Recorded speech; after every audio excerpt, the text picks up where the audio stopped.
राष्ट्रीय अध्यक्ष कुमार कुमार कुमार बिंदेश्वर सिंह जी, तो मैं उनसे रूबरू कराता हूँ।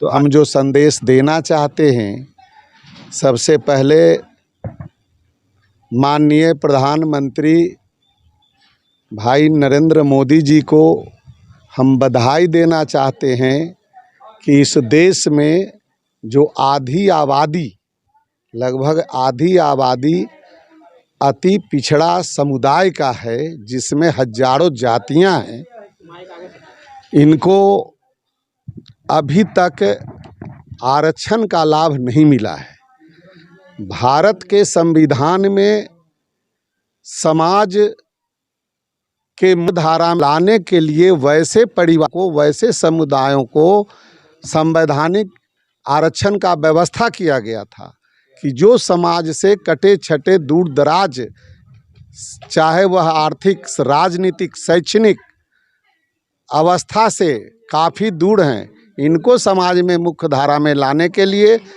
माननीय डॉक्टर भीमराव अंबेडकर साहब ने यह संवैधानिक व्यवस्था दिया था। लेकिन वह रहते हुए भी अभी तक इस लाभ से अति पिछड़ा समाज, जो सदियों से शोषित, पीड़ित, वंचित, उपेक्षित रहा है, इसको कोई पूछने वाला नहीं है।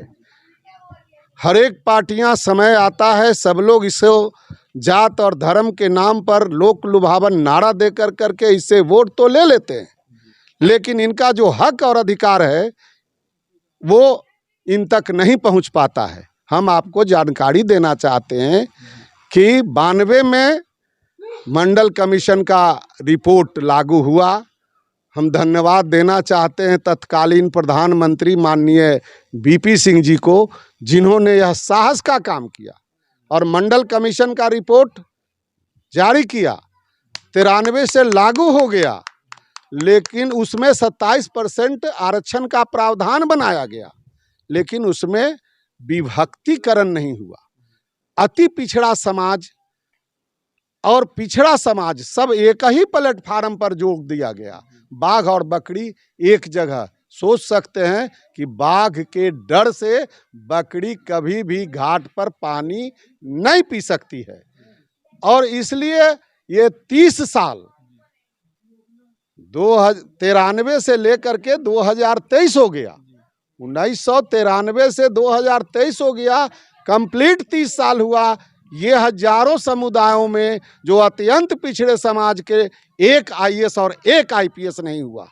हम इस देश से पूछना चाहते हैं, हम इस देश के गण्यमान्य लोगों से पूछना चाहते हैं कि कहाँ हैं ये आधी आबादी के शोषित, पीड़ित, वंचित, उपेक्षित परिवार के लोग। इसलिए अभी हम धन्यवाद दिया वर्तमान प्रधानमंत्री भाई नरेंद्र मोदी जी को कि गांधी जयंती के शुभ अवसर पर 2 अक्टूबर 2017 में उन्होंने दिल्ली हाई कोर्ट के पूर्व चीफ जस्टिस जी रोहिणी की अध्यक्षता में एक आयोग का गठन किया गया। उस आयोग का ड्यूटी दिया गया है कि पिछड़ा और अति पिछड़ा के बीच जो अति पिछड़ा समुदाय का हिस्सा है, वो भी पिछड़े वर्ग के जो मजबूत और दबंग समुदाय के लोग हैं, उसका सारा हिस्सा हड़प कर रहे हैं। इसी को बंटवारा के लिए उन्होंने आयोग का गठन किया। आयोग का भी 13 एक्सटेंशन हो चुका है, 13 एक्सटेंशन हो चुका है। लेकिन हम लोग इसी सवाल पर कि आखिर हम चुप कब तक बैठे रहेंगे, हमारा हक दूसरे लोग कब तक खाते रहेंगे। इसलिए ये जो आधी आबादी है अब चुप बैठने वाली नहीं है। और बिहार की धरती से आज़ादी की लड़ाई भी बिहार की धरती से शुरू हुआ था, और बिहार की धरती से जो लड़ाई शुरू होती है वो सफलता हासिल करती है, देश को आज़ाद कराने में भी कामयाब रहा है।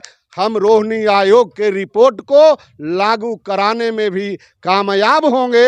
हम दिल्ली आए हैं, दिल्ली में भी व्यापक समर्थन मिल रहा है। हमारे सारे गण्यमान्य अति पिछड़ा समुदाय के लोग, विभिन्न संगठन से जुड़े हुए लोग हैं, सभी लोगों का बाजाप्ता समर्थन प्राप्त हो रहा है। और इसी महीना के 27 तारीख को दिल्ली का प्रदेश का सम्मेलन होगा और उसमें अखिल भारतीय अति पिछड़ा आरक्षण मंच के राज्य कमेटी का गठन होगा और राज्य कमेटी फिर आगे बढ़ेगी और यहाँ राज्य सरकार से भी मामला हो या फिर भारत सरकार से जो अभी मामला चल रहा है, हमको जो आवश्यकता पड़ेगा जंतर मंतर पर पहले भी हम लोग कार्यक्रम आयोजित किया है और आगे हमारा दिल्ली का कमेटी है वो कार्यक्रम आयोजित करेगा और पूरे हिंदुस्तान के लोग, पूरे भारत के लोग इसके समर्थन में मैदान में उतरेंगे। और जब तक रोहिणी कमीशन का रिपोर्ट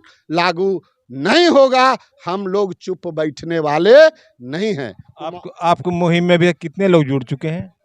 अभी तो लाखों लोग जुड़ चुके हैं और इसमें करोड़ों लोग जुड़ेंगे, इसलिए और लोग जुटते ही जा रहे हैं। रोहिणी आयोग से लोगों को क्या फायदा मिला इसके बारे में बताएं। रोहिणी आयोग के रिपोर्ट से फायदा यह होगा कि अभी ओबीसी है पूरे देश में, भारत के कुछ राज्य जैसे बिहार में ओबीसी और ईबीसी है, पिछड़ा वर्ग और अति पिछड़ा वर्ग, ये दो समुदाय है। तो पिछड़ा वर्ग में 2-4 समुदाय के लोग हैं, लेकिन अति पिछड़ा वर्ग में हजारों समुदाय के लोग हैं। मामला सिर्फ इतना है कि अगर हम 5 भाई हैं तो अगर हिस्सा पड़ता है 5 रोटी है तो 1-1 रोटी बराबर बराबर सबको मिल जाना चाहिए। लेकिन हो यह रहा है कि जो भाई मजबूत है, हमारा भाई है, हमारा कोई दुश्मन नहीं है, हमारा किसी जाति समुदाय से लड़ाई नहीं है, ये तो ऑलरेडी मंडल कमीशन ने 27% रिजर्वेशन दे चुका है। उसके अंदर जो अति पिछड़ों की हकमारी हो रही है, इसी के लिए वो रोहिणी कमीशन बना है ताकि उसमें फिक्स हो जाएगा। तब फिर अति पिछड़ा का हिस्सा पिछड़ा या पिछड़ा का हिस्सा और दूसरा कोई नहीं ले पाएगा।